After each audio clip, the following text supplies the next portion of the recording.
Hoje eu estou aqui com Raquel Dumer. Dumer, dieterich.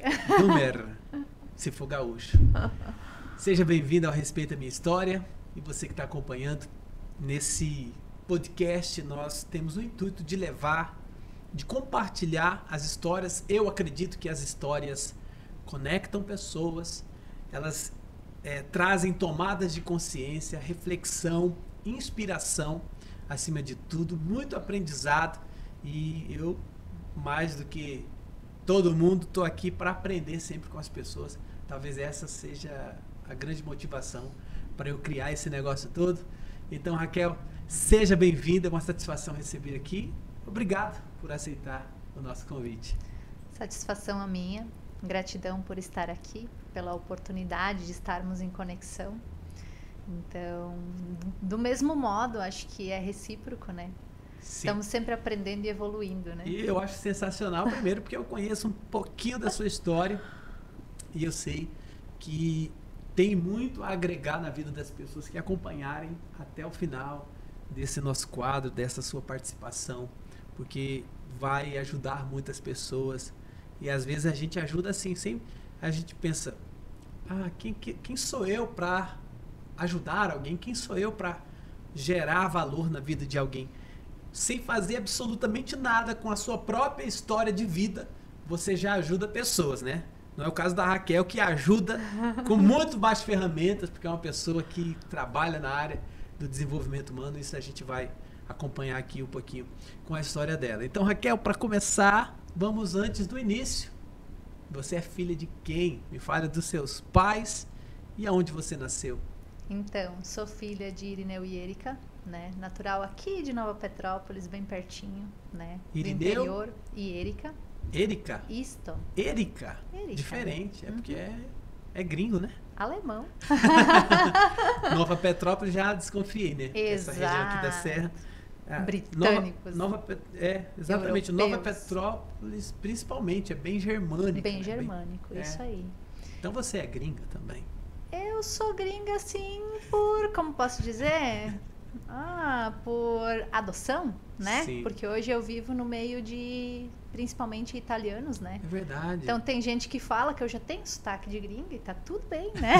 A gente se adapta. Você mora em Carlos Barbosa, que é uma cidade charmosíssima.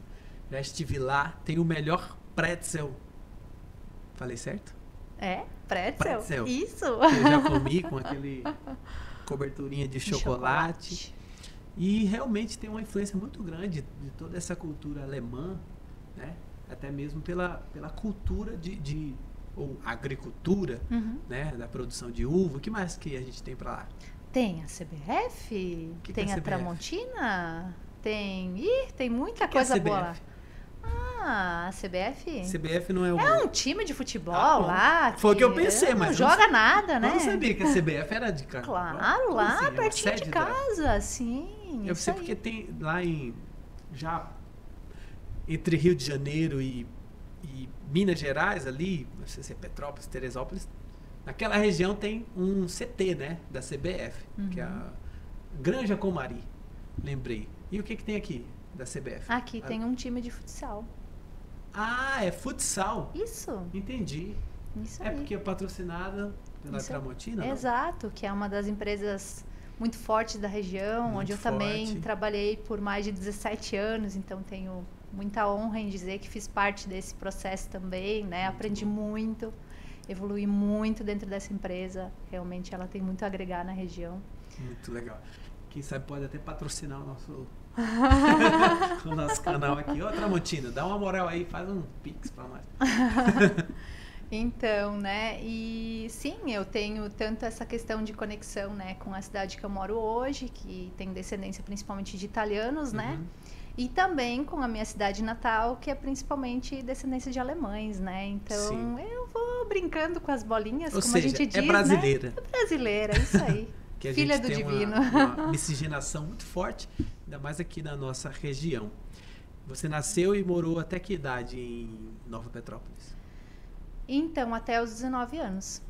Foi criada ali. Isso aí. 18, 19, acho que eu tinha quando eu saí de Nova Petrópolis e fui morar em Carlos Barbosa. Como é que é ser uma criança em Nova Petrópolis? É uma cidade é bom linda, demais. né? Eu digo que talvez o que desfavorece um pouco é que é caminho ou próximo a Gramado. Porque se não fosse Gramado logo ali do lado, todo mundo ia dizer: uau, Nova Petrópolis é uma cidade lindíssima, é a melhor cidade. Porque realmente é muito lindo, né? Mas ela é linda. Só que a gente tem referências próximas ali que acabam ofuscando um pouquinho. Mas realmente, quem não conhece, vale a pena. Nova Petrópolis, tanto quanto Carlos Barbosa, que a gente chega lá. Mas a primeira fase da tua história, as primeiras memórias são então em Nova Petrópolis. Como é que é? O que faz de bom a criança lá? Então, lá, né, como a gente vem da roça, né, como a gente vem da colônia, enfim, o legal era brincar no potreiro, era fazer tudo aquilo. Que é potreiro? Potreiro? É. Ah, potreiro é aquele espaço onde os animais ficam, né, no cercado, tipo curral. Lá, curral. Isso, aqui a gente chama de potreiro. É curral. Brinquei muito no curral. Eu também sou da roça, você sabe, né? Isso. Sou da roça, só sim, muda né? o nome, né? A gente fala roça, sertão, eu fui criar as minhas primeiras memórias de idade no sertão de Alagoas, né? Município de Água Branca. Mas quando eu falo a cidade de Água Branca, já é a cidade, tem quase, não vou nem chutar aqui a quantidade de habitantes, porque a minha galera vai ficar brava se eu errar. Mas é uma cidade pequena. Uhum. Mas eu não morava na cidade, que a gente chamava de rua, né? Eu morava no sítio mesmo, na roça. Então lá não tinha água encanada, né, ou tratada, e muito menos energia elétrica naquele tempo. Hoje tem. E essas memórias, né, essa origem, para mim, eu tenho muito orgulho, né? Também. Então, sim, a minha origem é na roça. E aí eu brincava no curral, que para vocês é potreiro. Isso, então tem muitas memórias bacanas dessa época, né, que se traz e que se leva para a vida, né? Uhum. Porque a gente vem de, então, uma origem humilde, né? Uhum. Assim como muitos que vêm da roça, né? Vêm de origem humilde. Muita gente tem vergonha disso, né? Eu não, tenho muito orgulho. E aí que tá o sentido do respeito à minha história, né? Que eu acredito que honrar e respeitar a própria história é um grande poder do ser humano. Então, quando eu passei a aceitar isso e ter orgulho disso, né? E tá tudo bem quem não é de fato nasci, cresci na cidade, tive mais conforto, tive mais oportunidades, tá tudo bem também. Vai ter outras dores por outros lados. Exato. Né?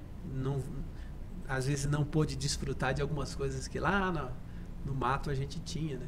Exatamente. Como por exemplo, tirar a fruta do pé e comer na hora, né? Tomar aquele banho no arroio, né? Banho no arroio? É. O que é isso? O córrego. Ah, tá. Você tinha córrego em Nova Petrópolis? Tem mais de um lá. Tem as nascentes, né? Que então formam os poços maiores, que a gente chama de açude, né? Então... Deixa eu fazer justiça. Pra lá a gente tem os riachos. Ah, é ótimo. Que uma vez lá por ano tem água. Às vezes, alguma época do ano é seco. Mas não, aqui a água normalmente não falta, graças a Deus, né? É um privilégio da região nossa. Isso, exatamente. Então eu venho dessa origem, assim, humilde, né? Do qual tenho muito orgulho, que eu levo no meu coração até hoje, que me fortalece muito. Você teve irmãos? Você é filha única? Tenho 2 irmãos, né? Vamos passar um pouquinho aqui pra chegar... Meus irmãos não aparecem aí, né? Porque ele está em memória, ele não está mais conosco, né? E um deles acabei não colocando foto aí, mas enfim, né? Tem um irmão mais novo. Tem um Cusco ali, né? Tem um Cusco, que era meu companheirinho, né? Quando era pequenininho. Eu nem lembro. Eu tive tantos que eu não lembro. Mas normalmente... Tá aparecendo o Cusco aí, Johnny? Dá pra ver? Ele não sabe o que é Cusco, não. Normalmente a gente chamava de Mebe, né? Mebe? Aqui os cachorros sempre eram chamados de Mebe, né? Qualquer cachorro? Qualquer cachorro. Mebe? Então, Mebe, Nova essa pra mim. Isso aí. E ali é o aniversário, ser 1 ano? 1 ano, isso aí. Que legal. Com o meu pai e a minha mãe, né? Isso já fazem quanto tempo? Então, né, 37, se eu não me engano, né, eu teria que fazer as contas, mas acho que uns 37, 36 anos, então, digamos assim, né.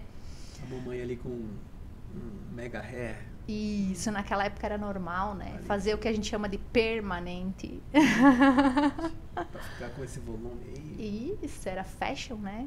Muito bom. Então, muito legal. Roupa São de lembranças domingo. boas. É, isso aí. Pra tirar um retrato. Ah, tem mais gente lá no fundo. Tem, era família grande, né? Grande não. E olha, bem bonito ali. Tinha um jardim, cultivava algumas plantas. Plantas, tal. flores, né? Que é Muito bom. um dos hobbies, né? Que a minha avó trazia. Você ainda tem, né? Você gosta de... Ainda gosto das plantas. Eu tive na casa da Raquel, gente, tem um tempo atrás, conheci ela, Acho que o um Rogério, ano, mais ou menos, o guri deles, que tá aqui, né? Tá aí também, Deixa eu passar novamente, respeito a minha história. E lá é muito legal, sua formatura, a gente já Aqui volta. eles, ó, né? E aí você tá com o cabelo mais curto. Isso. E Até Roger. essa foto é de um dos nossos desafios, né? Hoje ele já tá bem maior, hoje ele já tá com 9 anos, né? Então já é um moço hoje. Sim. E essa é a minha família atual, então, né? Maridão, Perfeito. filho. Ainda pela tua história, você é formada... Sou formada em administração Sim. pela UX, né? Tenho outras especialidades, outras formações, como inteligência emocional, coaching, né? Na área de desenvolvimento humano. Desenvolvimento humano. E de isso. base, administração. Isso. Muito legal. E por que você fala que esse é o desafio, esse é um milagre? Então, né? Esse foi o momento e a época em que fomos grandemente desafiados, né? A perceber, né? Do que vale a vida. Porque, afinal de contas, a gente precisa encontrar um propósito de existência, né? Verdade. E nessa época, quando o nosso filho nasceu, então, né? Essa foto aqui, ele estava fazendo um aninho, né? E nessa época, vivemos um grande desafio, que foi a UTI. Tanto minha quanto do meu filho. Os dois? Os dois. Foi o quê? Um acidente? Foram questões genéticas ali, de combinação genética, uma doença rara, né, que me acometeu, que a gente chama de síndrome de HELP, que a incidência dela é de 0,02%, acho que é muito baixa. Tipo ganhar na loteria. Sabe aquelas pecinhas raras, assim? Ganhar na loteria ao contrário. É isso aí, é uma boa comparação, uma boa analogia. Digamos que naquela época eu ganhei na loteria ao contrário. Mas isso hoje é o que mais me fortalece. Porque daqui foi que eu entendi, né? O quanto Deus é grandioso. E o quanto Ele tem a capacidade de realmente transformar a vida da gente. E daqui foi onde eu extraio, hoje a minha grande força. Então como é que é? Síndrome de HELP. Isso. O que isso causa? Como é que é? Então, é uma doença que paralisa todos os órgãos. Absolutamente tudo. Então eu tive que depender de aparelhos, fiquei 40 dias na UTI, né? Fiquei ali quase 4 anos com ferimento. 40 dias. 40 dias. Nesses 40 dias, você chegou a ficar em coma? Quanto Sim. tempo desses 40? Mais ou menos 45. uns 10 a 20 dias. Por quê? Porque o coma, ele às vezes era natural e às vezes induzido, né? Então eu ia, voltava do coma, né? Então foram processos de restauração, digamos assim, onde eu não sei exatamente quanto tempo, não. Você chegou a ver uma luzinha, um portãozinho? Sim. Quase. Eu brinco com isso, né? Porque hoje a gente pode brincar com essa história, né? Para ensinar as pessoas que sim, a gente pode chegar lá do outro lado, né? E pode refazer o contrato. E aí eu brinco com isso dizendo que, cara, naquela época eu tive que ser humilde, precisei de outras pessoas para fortalecerem a minha fé, a minha existência, a minha vida, né? E quando eu cheguei do lado de lá e todo mundo começou a fazer isso aqui, né? Volta, né? Eu cheguei lá e eu disse pra ele, vamos reassinar o contrato, então? Daí tu me manda de volta e agora eles vão me aguentar até os 200 anos.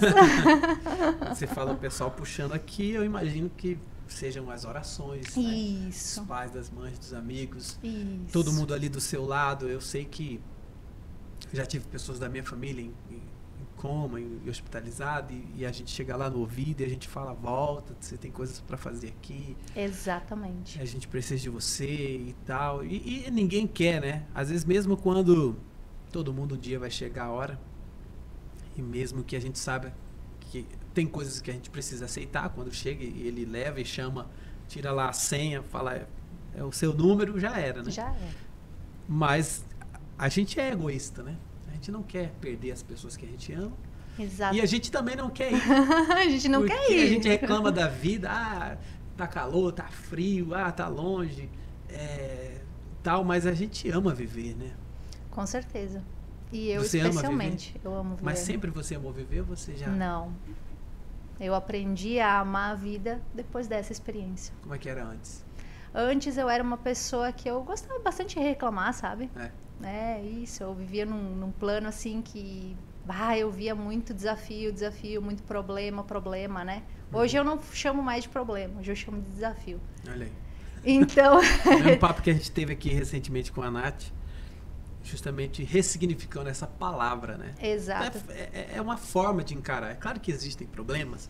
Talvez alguém esteja dizendo, mas como é que você vai dizer que não é problema ficar na UTI? É um problema, mas você encarar como um desafio, como algo para você vencer, algo que pode gerar um aprendizado, é muito bom. E você teve um aprendizado com isso. Então, como que era a Raquel antes desse processo, antes dessa experiência? Você reclamava, quando você fala que não amava tanto assim viver. Então, que ponto você chegou de desistir da vida ou de pensar em desistir?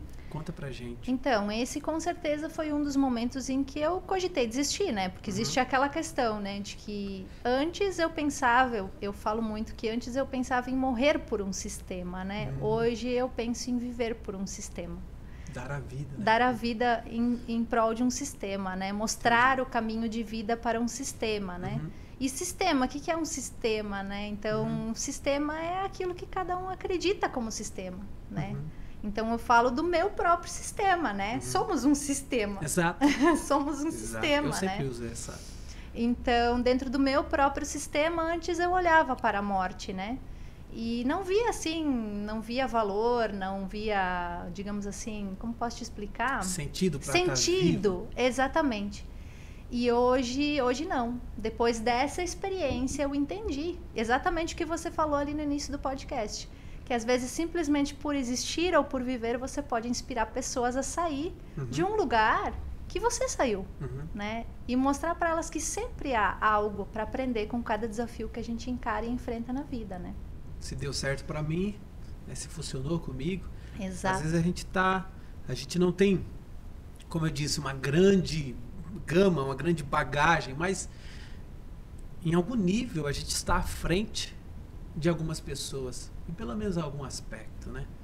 E isso te colocou à frente, ou te colocou em uma etapa que muitos ainda estão passando, ou vão passar. Exato. As pessoas que acompanham o Respeito à Minha História, às vezes não sabem nem por que caíram aqui, mas vão ouvir histórias de alguém que venceu e superou exatamente aquilo que você está, né, que você que está acompanhando está precisando vencer. E um insight, uma palavra, um método, uma maneira, uma forma de encarar que ajudou e serviu alguém, vai servir você também, com toda certeza, né?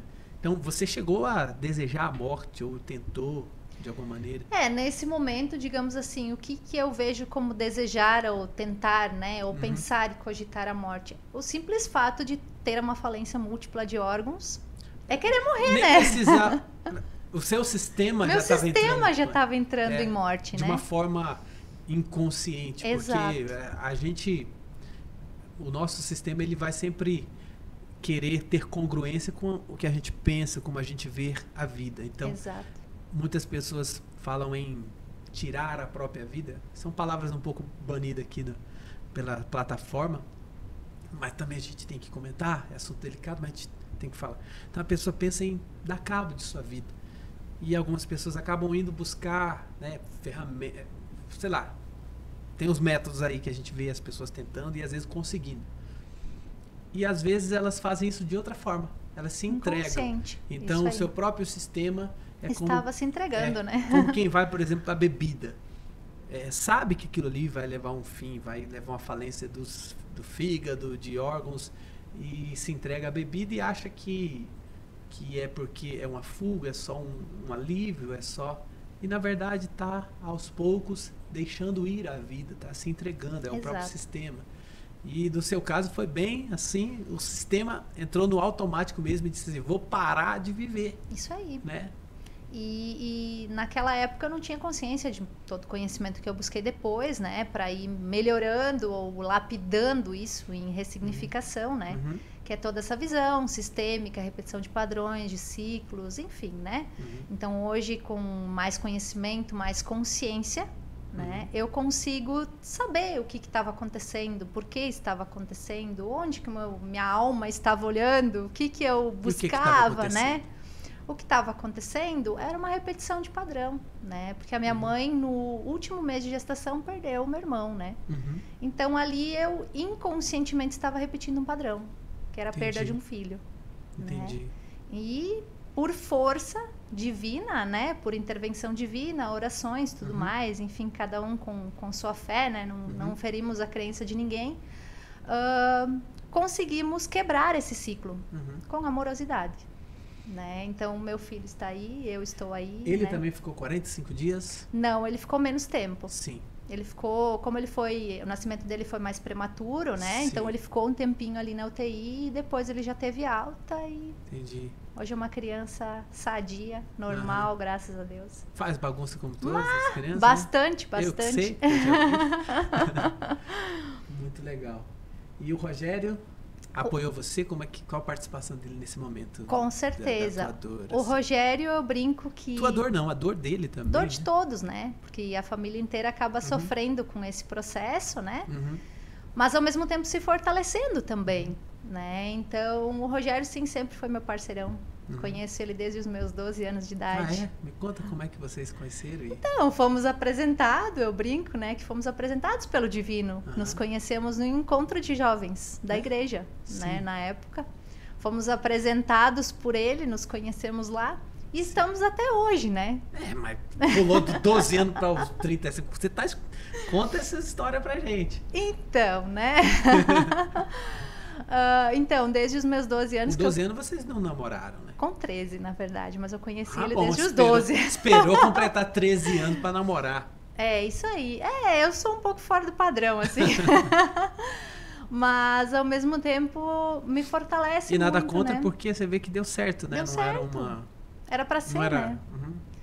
E tanto que estamos aí até hoje, né? Nos fortalecendo mutuamente e honrando aquilo que muitas pessoas, às vezes, mesmo através do matrimônio, enfim, não conseguem, a gente faz o nosso melhor, né? Sim. De tirar aquele, como diz, tirar aquilo que se coloca no papel e trazer para a prática, né?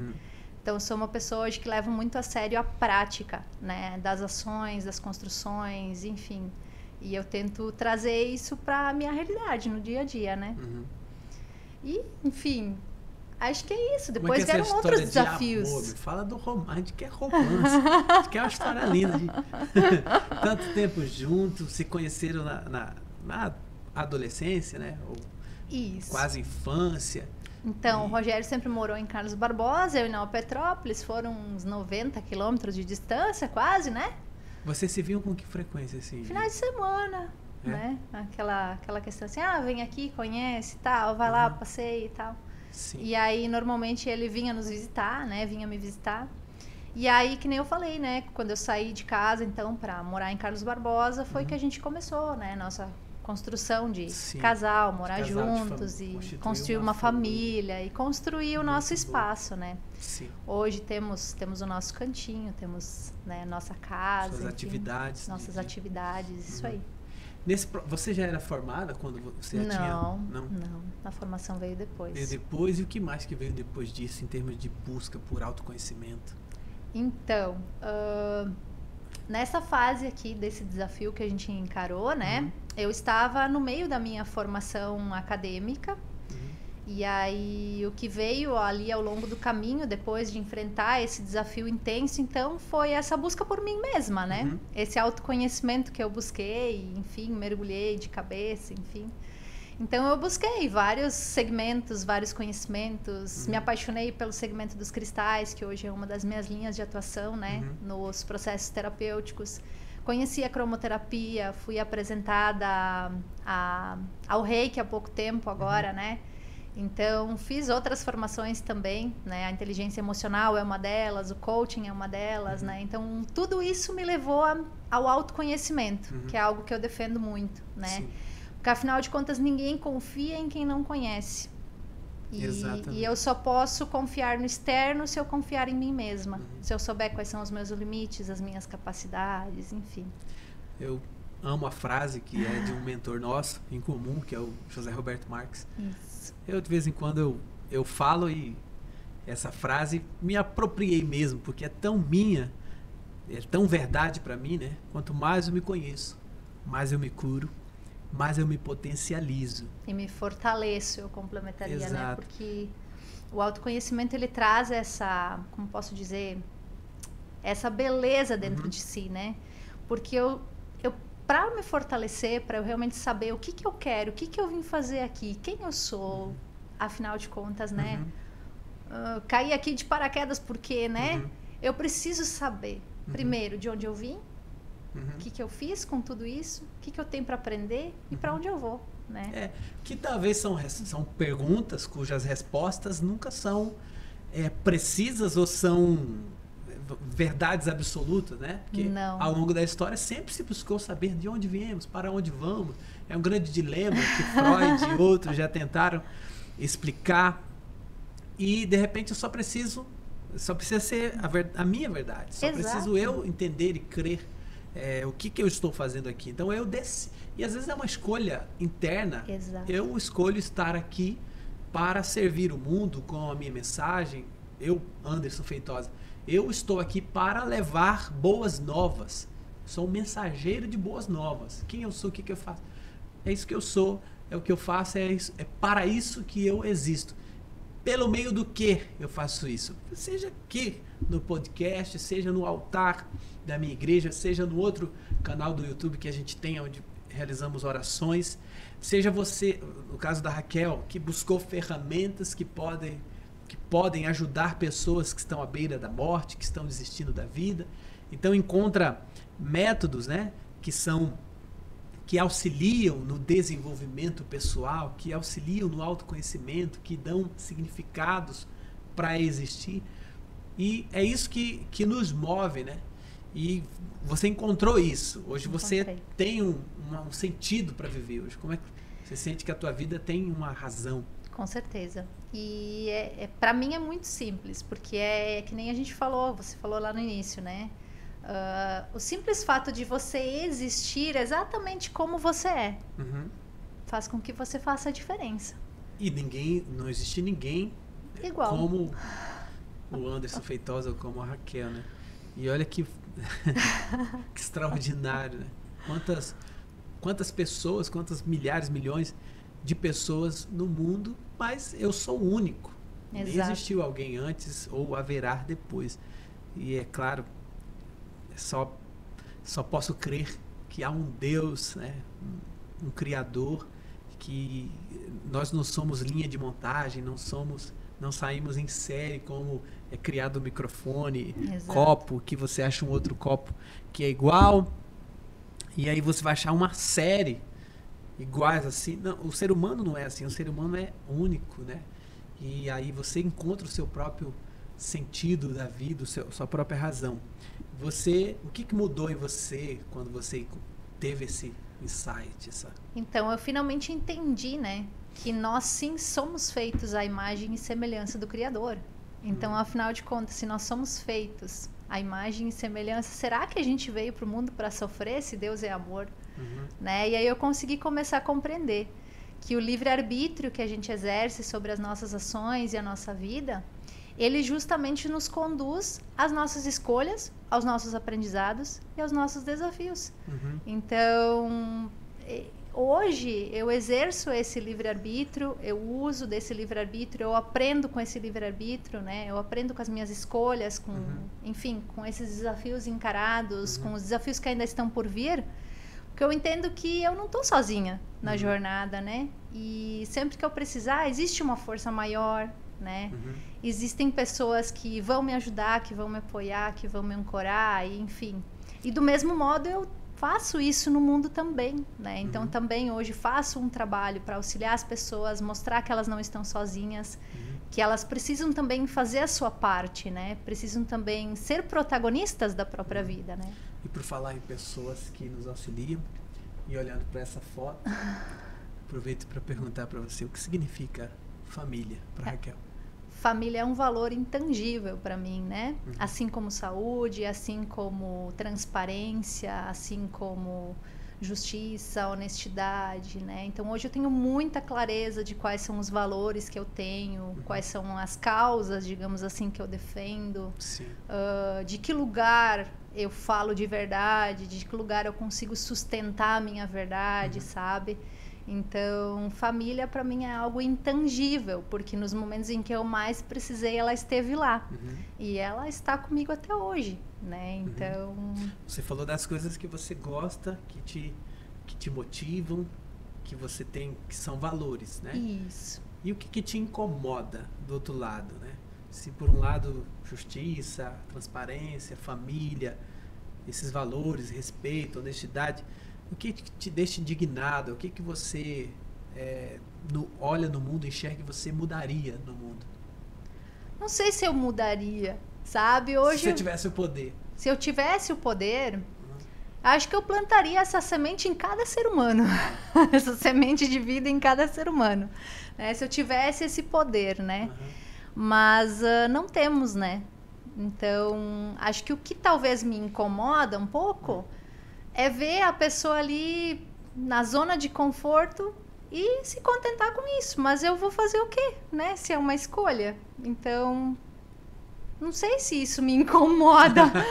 Porque hoje eu entendi que eu preciso, na verdade, olhar para o que me incomoda em mim, né? E transcender em mim.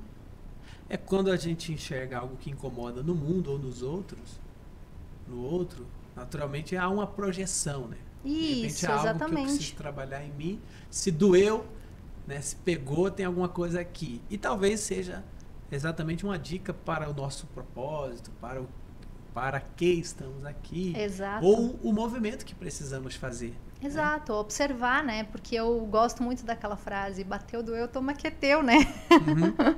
E eu levo ela muito a sério, muito à risca, assim, né? Então, onde eu vejo que há uma dor... por que ela tá aí, né? O que eu tenho para aprender com ela? Então, hoje, ou para ensinar também pode ser, né? Então hoje eu olho sobre essa tangente, né? De que a dor ela tem um propósito. É por isso que eu falo, e eu acho que você respondeu aqui, quando você vê uma pessoa na sua zona de conforto, sem essa motivação, sem esse sentido da vida, sem essa fome de vida, sem essa motivação, sem esse brilho no olho que a gente vê em você hoje, isso te incomoda. É porque dentro de você já resolveu, mas você consegue enxergar a Raquel ali diante de todo esse processo. Então, de alguma forma, a gente projeta no outro, nem que seja um estado que a gente já saiu. Exato. E te incomoda porque você sabe o que pode mudar, e sabe que não é aquilo que Deus e que o universo tem para aquela pessoa. E aí, qual o movimento que precisa acontecer para a gente impactar aquela pessoa, fazer ela sair dessa zona de conforto, fazer ela buscar se mover para mudar, né? Para se mudar e para mudar o mundo. Como é que a gente faz essa corrente? Eu te pergunto, mas você não precisa ter resposta. Não, é que não existe resposta para tudo, né? Eu gosto de dizer que a minha verdade ela é diferente da tua verdade, daquele que vai estar nos ouvindo aí do outro lado. Então, são verdades distintas, né? E que a gente precisa adaptar à realidade de cada ser humano, porque nós viemos de origens diferentes, de dores diferentes, né?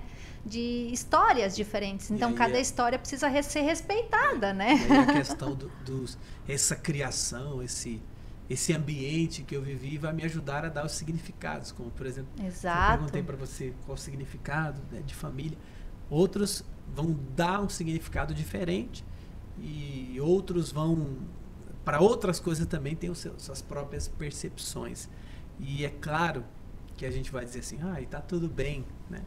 Mas tudo tem uma consequência. Então, se a pessoa se mantém naquela vida, se mantém naquela comodidade, é só olhar para onde está indo pelo andar da carruagem e entender se faz sentido continuar ali ou se mover.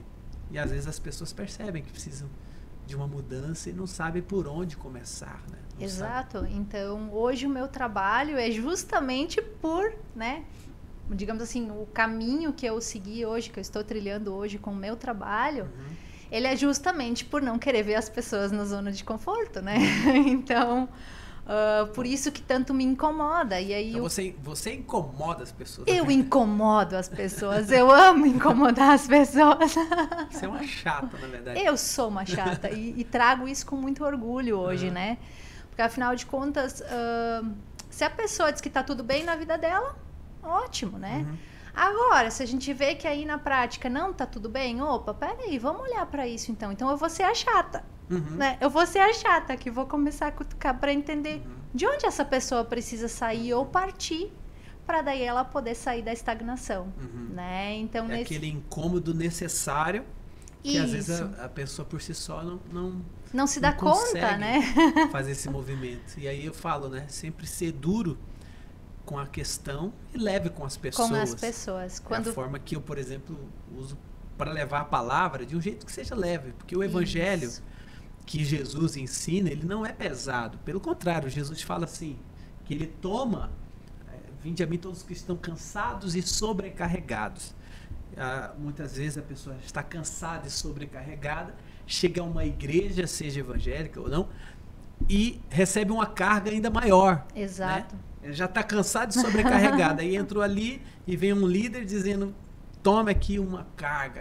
O evangelho é assim, tem que ser desse jeito, você tem que mudar de vida dessa forma, você tem que andar nesse padrão, você tem que ter esse estilo. E olha, Jesus até fala de uma linha, de uma série de hipócritas, fariseus, que Jesus fala assim, vocês colocam fardos que nem vocês mesmos aguentam né? E colocam sobre as pessoas, né?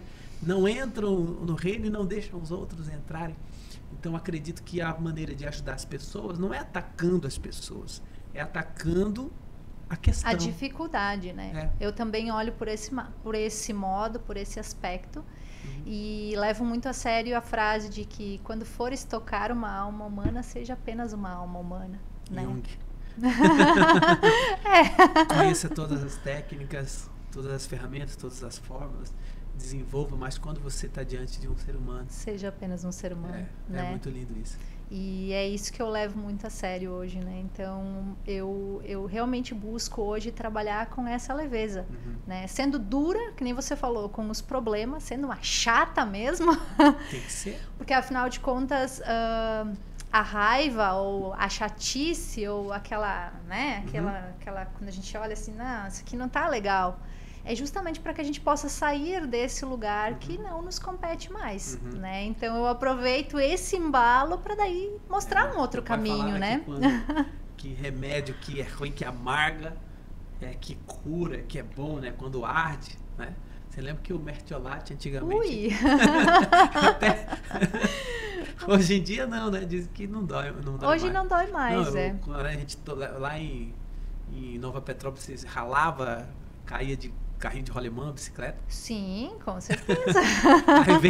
Aí já pensava, lá vem a mãe com o mertiolate. Eu lembro dessa fase. A alma vai lá no céu e volta. Aí diz, não, mas porque é bom, tá curando. Tá curando. Eu não sei se serve tanto pro remédio, porque diz que hoje as fórmulas vão mudando e não tem mais, não arde tanto. Mas na vida é bem assim, né? Muitas coisas arde, dói. São processos árduos, né? Não vou dizer nem doloroso ou que seja pesado, mas é árduo. O caminho do autoconhecimento é árduo. Com certeza. Porque você tem que encarar a sua sombra, você tem que lidar com o seu lado, a sua luz, o seu lado maravilhoso, ótimo. E lindo, como todo mundo tem. Mas também somos sombra, né? Então, quando a gente reconhece que nós não somos só luz, nós também somos sombra. Quando nós reconhecemos que sim, nós somos feitos à imagem e semelhança divina e nós somos amor, né? Mas nós também temos dor. Então, isso eu acho que hoje é o processo de autoconhecimento na prática, né? O reconhecimento das dualidades, eu diria, né?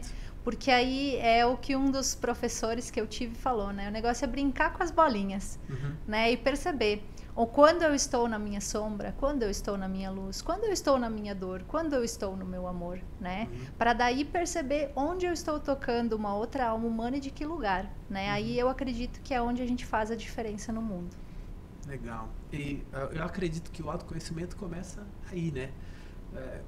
Você reconhecer e aceitar a sua própria dualidade, aceitar Exato. a sua própria sombra primeiro. E aí se torna mais fácil aceitar a sombra e a dualidade Dos do outros, outro, né? das pessoas que a gente convive. E a gente costuma, numa fase natural inicial, julgar, né? Enxergar no outro só a sombra, os defeitos. E isso destrói famílias, casamentos, faz com que filhos julguem os pais. Uhum. Você julgava seus pais? Julgava, com certeza. Qual é a criança que não achou que faltou algo na infância? Né? Qual é a criança? Verdade. Porque, afinal de contas, em algum momento a gente olha para uma escassez, seja ela emocional, seja ela física, né, de recursos, enfim. E sim, por muito tempo julguei os meus pais, né? Inclusive dentro de processos de doença, tudo mais, né? E justamente por julgar foi que eu excluí essa história. Então, quando eu tive conhecimento de que ali existe um nó, ali existe um problema, e eu reconheci que eu estava em exclusão, em julgamento com os meus pais, foi que eu consegui transcender e dar um lugar para eles no meu coração. Legal. Então, hoje eu me sinto repleta de pai e mãe, sem excluir nem a história do meu pai, nem a história da minha mãe, né? E isso me dá uma força absurda. Porque, afinal de contas, todos aqueles desafios, ou aquela falta, ou escassez, ou os julgamentos, e aquilo que eu entendia lá na minha infância, né? Que foram as interpretações e os programas que a gente aprende na inteligência emocional, né? Tudo aquilo hoje ressignificado ou transcendido me faz entender que eu sou exatamente do jeito que eu sou graças a isso. É a única razão pela qual estamos aqui, né? O nosso pai, a nossa mãe. Exato. Eles disseram sim para nós, né? E cá estamos. É fato. Hoje você aceita e se dá bem com seus pais. Com certeza. E todos nós temos desafios e talvez vamos ter desafios a vida inteira para transcender, porque sempre aparece alguma coisa, né? Onde a gente ainda se pega, putz, e aqui, né? E esse desafio, e esse, né? Mas cada vez eu entendo que para mim cada vez são menos, porque quando eu percebo aquela história, né? Bateu, doeu. Opa, bora lá, vamos olhar. O que está doendo? Por quê? Onde eu estou em julgamento? Onde eu estou em exclusão? Né? Então eu faço esse movimento sistêmico de olhar para isso, transcender, ressignificar, para depois conseguir seguir mais leve, mais repleta, digamos assim, né? Agora, aproveitando desse conhecimento mesmo que você tem, que você pratica, que ensina, você falou de uma palavra, exclusão, que acontece em muitos lares, talvez, para quem está acompanhando. E como acontece esse processo de exclusão? Como eu percebo? Como que cura? Então, com aceitação. Né? Eu, por exemplo, percebo que é aceitar aquilo que a gente vinha falando, né? Luz e sombra. Então, quando eu entro em processo de exclusão, eu estou rejeitando uma dor, uma sombra, um processo, uma pessoa, eu estou rejeitando minha história, eu estou rejeitando um pedaço do todo, né? De um sistema. Eu me excluo da minha família. De certo modo, e sim. lá no fundo eu ainda vou dizer que são eles que estão me rejeitando. Exatamente. E aí, como é minha crença que eu estou sendo rejeitado, que minha família não me ama tanto, e eu me comporto de uma maneira para confirmar essa crença. Exatamente. E aí quando acontece de fato, eu digo, tu viu? Eu Por falei. isso que eu digo, ninguém me ama. É isso aí, Anderson, é assim que eu vejo hoje. Então nós trazemos padrões, né? E isso também é algo que eu trago da inteligência emocional. Nós trazemos padrões comportamentais, nós trazemos feridas emocionais que eu trago, né, desse conhecimento aplicado. Então, nós temos feridas de rejeição, por exemplo. E essas feridas de rejeição, quando eu estou presa numa ferida, ou meu familiar, ou alguém se encontra preso numa ferida, ele se coloca em condições de rejeição. E aí depois é como você falou, tu viu? Eu falei, sim, porque a gente joga pro universo e a lei da atração não falha, né? Eu jogo a rejeição, eu recebo a rejeição. Né? Recebo, confirmo a minha crença, Exato. fortaleço mais ainda, continuo crendo e continua se repetindo. E o ciclo continua, né? Que nem eu falei. Como é que quebra esse ciclo? Com força de vontade, resiliência e fazendo o movimento e a ação em direção oposta, eu diria, né? Porque a partir do momento que eu quero mudar algo que é um padrão, eu preciso ser o primeiro a quebrar um ciclo.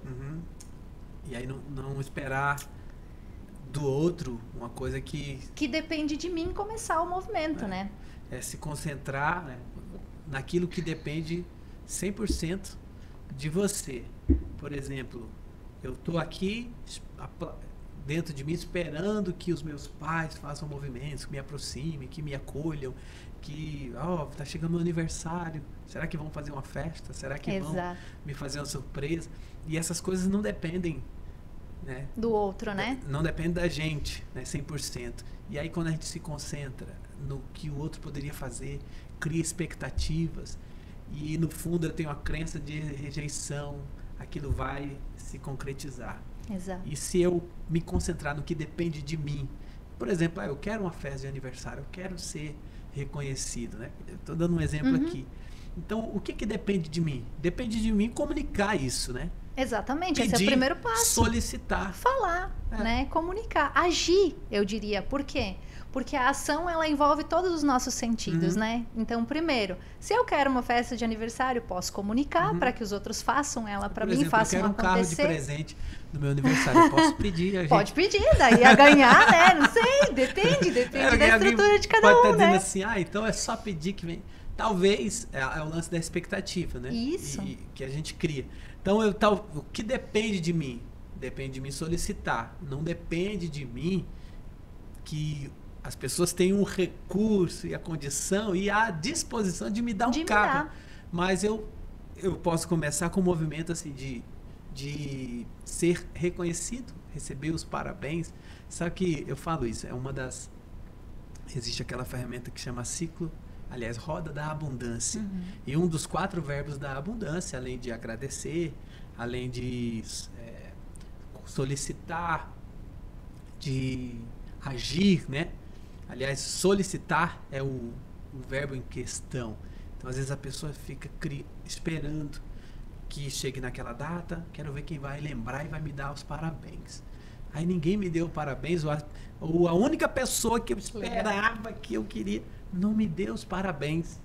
E aí é uma frustração grande. Poxa, eu posso solicitar e dizer, é importante para mim, hein? Meu aniversário está chegando. Faltam 10 dias. Aí amanhã... Anuncia, põe no alto-falante, deixa né? lá no Facebook ativo, né? Que a pessoa... Vou tirar aqui do ativo do Facebook e vou ficar caladinho só para ver quem vai lembrar. Que besteira, né? E eu diria mais, né, Anderson? Agora trazendo ainda para um lugar mais tangível isso. O que realmente depende de mim? Eu querer comemorar o meu aniversário comigo. Independente de quem esteja ali ou não. Então, eu hoje, né, tem muitas pessoas que eu vejo por aí reclamando quando fazem aniversário. Ou, nossa, quando tu me pediu quantos anos fazem isso? Então, né? Eu acredito que 36, mas 37, eu fui né? delicado e não perguntei sua idade. Mas essa é minha idade, não tem problema nenhum, né? Então, assim, cada um fala de um lugar. Mas para algumas pessoas, comemorar o aniversário é motivo de frustração e elas não gostam. Então, claro, aí elas esperam que o outro comemore. Não vai rolar, né? Agora, se eu preparar minha festa, se eu comprar o meu bolo, se eu festejar, isso depende de mim, né? Então, desse lugar eu consigo sustentar aquilo que é importante para mim. Então, eu hoje, Raquel, foco nos 50% que dependem de mim, porque qualquer relacionamento é 50-50. Tá falando de relacionamento, sim. Isso, relacionamento, empresa, sociedade, enfim, vida, eu hoje acredito que tudo é 50-50, né? Porque quando eu dependo também do outro, me socializo com o outro, 50% é minha responsabilidade, né? E os outros 50% dependem dele, e aí eu solto, né? Porque daí se eu criar uma expectativa de que você vai fazer assim e você não fizer, pronto, vem a frustração, né? Então eu hoje largo. Eu digo, cara, ou eu comunico, né? Esse lance de aniversário é muito legal. Aqui é um aniversário, né? Isso. 1 ano de idade. Deixa eu voltar um pouquinho, que essa foto a gente não comentou, né? É você? Essa sou eu e minha mãe. Tingia ruiva ali já ou não? Não, eu era mais loirinha, né? Tinha um cabelinho castanho quando eu era pequena, né? Minha naturalidade é um castanho, né? Mas eu já fui loira. Já é uma identidade, é uma marca, né? E aí eu voltei para essa foto porque eu ia fazer uma pergunta, como a gente está falando aqui, o foco é a sua história. Como que eram os aniversários na sua história? Você comemorava? Comemorava. Pelo que eu estou vendo aqui, né? Desde o primeiro ano de idade já Sim. teve um bolo. Já teve um bolo. Eu já tô com inveja. E os bolos, eles eram artesanais, né? Então, é aquela coisa assim de se reunir, de fazer o bolo em casa, aquela coisa família. Por isso que eu trago a família muito forte, né? Muito enraizada quando você me pediu. Sim. Porque sim, a gente sempre foi muito unido, né? E aí o que eu falo do significado dos ambientes. Para mim, família é a base. Família, para mim, é sagrada. E eu tive outro ambiente, mas consigo dar significado parecido, inclusive. E aí, falando de aniversário, por exemplo, eu não tive, acho que eu vim ter a minha primeira eu sei que o padre é a sua história, mas a minha história está cruzada com todas aqui. Estamos todos interligados. Eu vim ter a minha um primeiro bolo assim, de aniversário nos meus 19 anos. Né? Nossa, foi que legal. Até a noiva que eu tinha na época, em Sorocaba, e ela chama meu pai, chama todo mundo lá, foi um bolinho assim. E para mim não foi uma experiência legal. Sabe? Eu me senti... Eu não sei nem como eu me senti, mas era tão estranho. É uma quebra de padrão, né? Porque você nunca teve, agora você tem, faça o que com isso? Então, assim, durante um tempo, a gente está falando aqui, as histórias conectam e cruzam com outras pessoas. Durante um tempo, e até hoje, vai chegando a data do meu aniversário, 20 de novembro aí, para quem interessar. Opa, 16, a gente compartilhou um bolo, né? Verdade. Pronto, isso aí. No último ano, que eu estava na formação. Na formação do IBC, né? A gente comemorou juntos dentro da formação, isso aí. Como aluna, e a gente recebeu ali Então, aquele lance dos parabéns, dos aplausos, alguém levou bolo. Aqui sempre também o pessoal na Japaz, que é uma família que eu tenho hoje, e a gente tem essa cultura de comemorar o aniversário dos membros da equipe. E hoje eu aceito isso, mas como a gente tem... Os significados vêm muito da infância. Para mim é estranho. Durante o tempo eu fugia. Eu era esse que tirava o aviso do Facebook. Era esse que ficava quietinho, porque como para mim não tinha esse significado de aniversário, de festa, de bolo, de família unida, e talvez eu via outros colegas na vida de outros, então eu imaginava, isso não é para mim, isso não é... E essa crença, né, essa coisa me fazia dar uma sumida. Aniversário Travar, meu que eu não contava para ninguém, sumia, não queria ficar. Mas a gente vai quebrando, vai se conhecendo e vai entendendo. E aí é uma questão que eu falei, se faz sentido, se é uma data, é importante para mim, eu sempre tive, e aí eu estou em um relacionamento. E talvez para essa pessoa não tem tanto significado.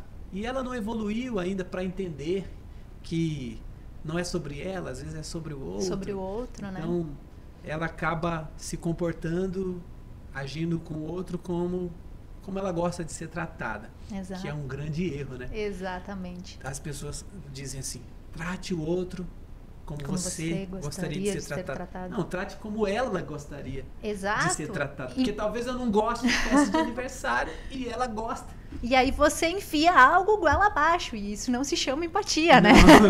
É tudo menos empatia. É tudo menos empatia. Então, também um dos convites que eu normalmente faço para as pessoas é esse, né? O que é empatia para cada um de nós, né? É olhar para a dor do outro sobre a ótica da dor do outro, me colocando realmente, genuinamente no lugar do outro, no corpo do outro, na história do outro, né? Então, por isso é tão importante essa questão de autoconhecimento. Que profundo isso. E aí dizem, não, o lugar mais difícil de estar é o lugar do outro.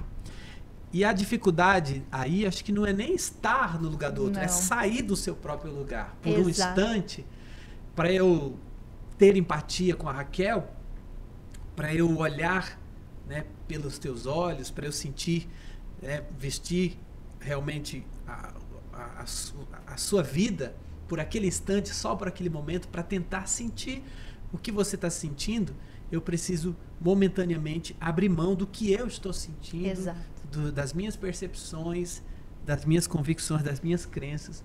E acho que é isso que é a maior dificuldade do ser humano, mas quando a gente consegue é um avanço, né? Muito, muito grande, porque o que acontece, né? A gente precisa destruir a carcaça, se tornar vulnerável, né?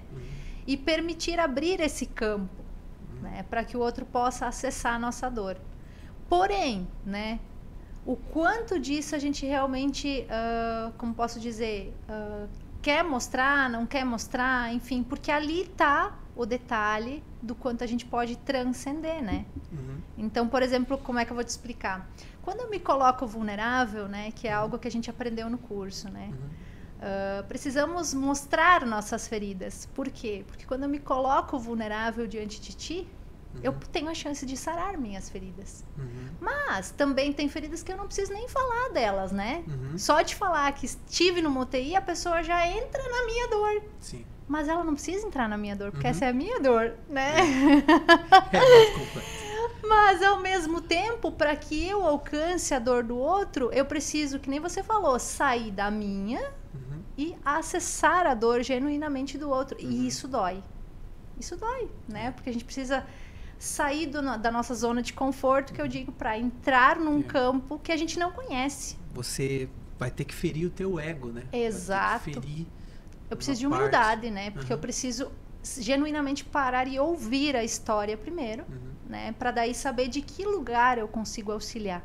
Porque, afinal, toda a história que conecta com a nossa, ela com certeza vem ressoando, que nem você falou, somos todos espelhos, né? Uns dos outros. Sim. Então, a dor que eu vejo no outro, ela na verdade é minha, mas a luz que eu vejo no outro, ela também é minha. Né? E às vezes as pessoas olham só para a dor e não olham para aquela luz que também o outro reflete. Então, o mais bonito hoje é, quando eu conheço a minha dor, eu encontro ela no outro. Mas quando eu conheço a minha luz, eu também encontro ela no outro. É verdade. Então, eu consigo ajudar o outro a encontrar a sua luz. E aí é aquilo que a gente fala de novo, né? De brincar com as bolinhas. Porque a gente vibra entre dor e amor o tempo todo, né? Entre aprendizado no meio desses dois fluxos, né? E o quanto eu consigo transcender e ressignificar tudo isso. Isso é o que faz a gente sair de um ponto A e ir para um ponto B, né? E trazer todas essas teorias para a prática, né? Que é o que hoje eu acredito que daí a gente fala de um lugar sustentável, né? Onde a gente realmente consegue fazer a mudança acontecer, porque aí eu falo do meu lugar, né? Qual é o seu ponto B hoje, partindo de hoje? De hoje? Bom, partindo de hoje, eu espero, sinceramente, que eu possa, né, com essa história, alcançar e tocar o coração das pessoas e dizer que a minha frase é que não existe impossível. Então, não importa qual o desafio que a pessoa aí do outro lado tá encarando. Não importa. Não importa se é em saúde, se é em família, se é relacionamento, se é trabalho. Não importa. Não importa. Importa que sempre há uma solução. E quando eu não tenho a solução, o outro pode ter. Então, as conexões ao longo do caminho é que vão nos trazendo as respostas. E o quanto eu me permito olhar no outro, pode estar trazendo essa resposta para mim, né? Às vezes, para chegar no ponto B, por mais que a gente falou de se concentrar no que depende da gente. E não quer dizer que a gente não vá precisar ou não vá contar com alguém no longo dessa caminhada, né? Toda a resposta que você me deu faz eu entender que para chegar no ponto B, ou mais rápido, ou com mais precisão, sem ficar dando rodeio, eu posso contar com alguém. Eu preciso do outro, eu diria, né? Sim. Você acha que eu acredito literalmente que não fazemos nada sozinhos. Porém, né? Precisamos estar em sintonia de valores, né? De qualquer forma, ainda depende de mim. Isso. Ir até o outro, Exato. reconhecer minha vulnerabilidade, encontrar essa pessoa, esse alguém, detectar quem pode me ajudar, né? Exato. Então eu falo sempre assim, se você quer, se seu carro der problema, você vai levar onde? Num mecânico, mas num eletricista. Eu não. Você não sabe arrumar carro? Eu não sei arrumar carro.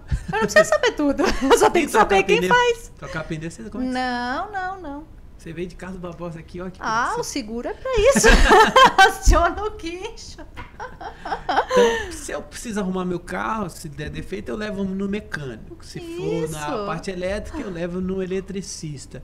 Quando eu quero comprar pão pela manhã, eu vou até a padaria. Se eu quero comprar carne para fazer aquele bife de alcatra, aquele churrasquinho no fim de semana, eu vou no açougue, né? No açougue, na casa de carne, no Andreassa. Se quiser patrocinar a gente, Andreassa. Ou Zafari. Mas se eu quero autoconhecimento, né? Eu quero me desenvolver, eu quero evoluir como pessoa, eu preciso procurar alguém que tenha esse conhecimento para me dar, que tenha ferramentas para me instruir. Eu preciso contar com um especialista. Exato. Se eu tenho dores, se eu quebrar o braço, vou no ortopedista, procurar um ortopedista, vou tirar raio-x, mas eu tenho dores que não estão no braço, não estão no meu corpo fisiológico, não é uma coisa orgânica, é uma coisa da alma, é uma coisa espiritual. Eu preciso procurar quem tenha para dar. Exatamente. Né? E aí se mover, ir até uma igreja, procurar um pastor, procurar alguém que seja uma liderança espiritual, ou se é uma coisa psíquica, vou procurar um psiquiatra, vou procurar um terapeuta da área da saúde mental, ou até mesmo uma terapeuta de uma linha alternativa, que vai ter ferramentas, que vai ter processos que me ajude a refletir, a pensar, a me encontrar. É isso? Isso, é que na verdade hoje eu acredito no seguinte, né? Voltando para o 50-50, né? O que depende de mim, então? Depende de mim essa busca.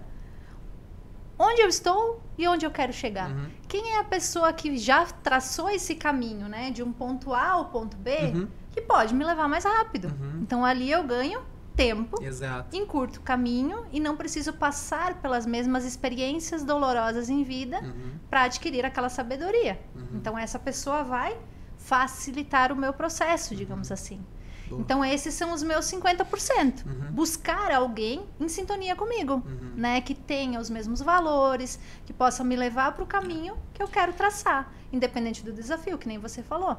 Porque hoje profissionais não faltam, né? Então não se sabe qual é o desafio que a pessoa aí do outro lado está enfrentando. Ah, é um problema psiquiátrico?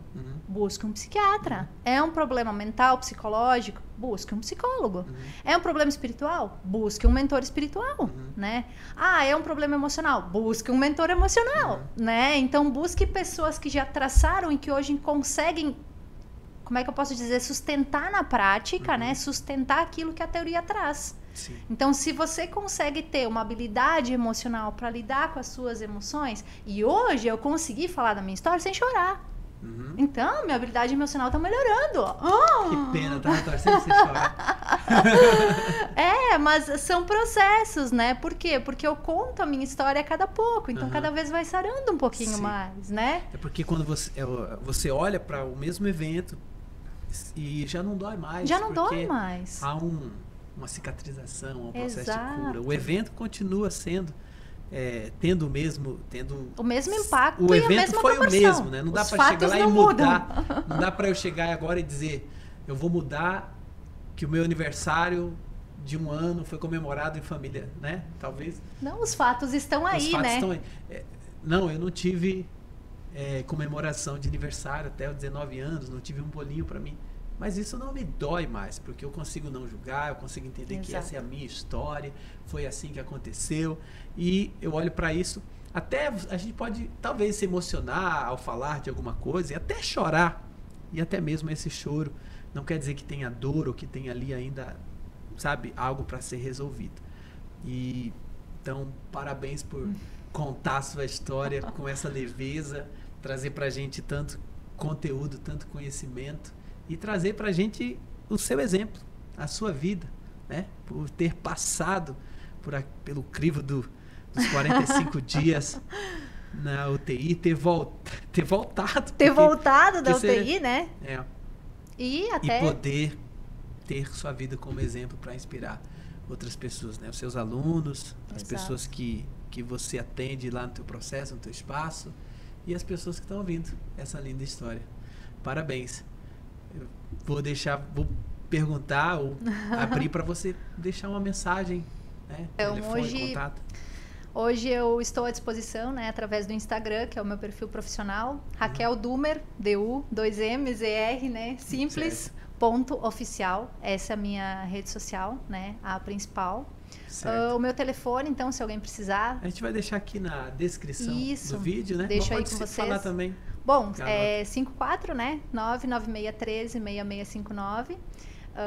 Mas através do Instagram ali a gente vai mantendo contato, né, enfim. E, enfim, quero convidar cada pessoa que se sentir tocada, né, a se desenvolver ou olhar para suas dores, ou quiser transcender ou ressignificar. Não importa o desafio, né? Eu sempre digo que busque aquele profissional que se sentir como eu posso dizer, tocada, né? Certo. Que conectar com a sua história, ou aquela pessoa que está do outro lado só esperando por ela. Porque ela não está sozinha, né?